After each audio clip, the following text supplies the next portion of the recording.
ফুটবলের ঈশ্বর ডিয়াগো ম্যারাডোনার মৃত্যু নিয়ে আর্জেন্টিনার আদালতে উঠে এলো এক চাঞ্চল্যকর তথ্য। একজন বিশেষজ্ঞ চিকিৎসক দাবি করেছেন, সাধারণ একটি ওষুধেই মাত্র ৪৮ ঘন্টার মধ্যে বাঁচানো সম্ভব ছিল এই কিংবদন্তিকে।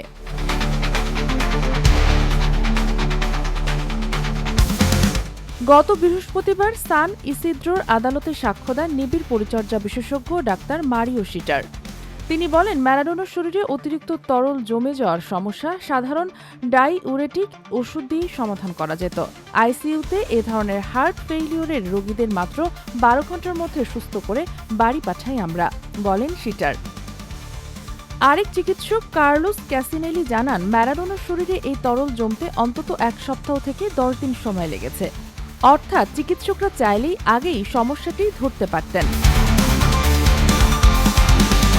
২০২০ সালে মস্তিষ্কে অস্ত্রোপচারের পর ডাক্তার শিটার নিজেই ম্যারাডোনাকে হাসপাতালে রাখার পরামর্শ দিয়েছিলেন, কিন্তু কিংবদন্তি নিজেই ভাড়া বাড়িতে থেকে সুস্থ হওয়ার সিদ্ধান্ত নেন। সেখানেই ৬০ বছর বয়সে হৃদরোগে আক্রান্ত হয়ে মারা যান তিনি। চিকিৎসায় অবহেলার দায়ে বর্তমানে ৭ জন স্বাস্থ্যকর্মী বিচারের মুখোমুখি। অভিযোগ প্রমাণিত হলে তাদের ২৫ বছর পর্যন্ত কারাদণ্ড হতে পারে। একটি সাধারণ ওষুধ হয়তো বদলে দিতে পারত ইতিহাস। ম্যারাডোনার মৃত্যু কি সত্যিই এড়ানো যেত?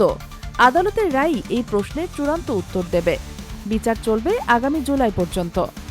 Sheikh Masuma, news desk, daily our Bangladesh.